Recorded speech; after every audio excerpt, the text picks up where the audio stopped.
Assalamu alaikum dostlar. Жетегөз район Жетегөз айылындабыз.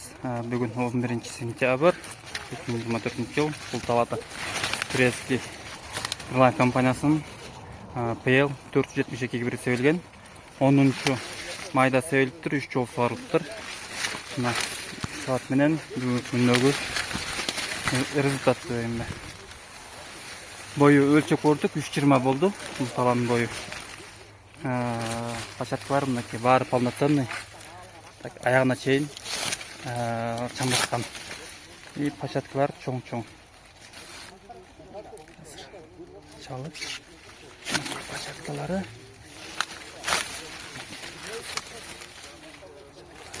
Гибрид PL 472.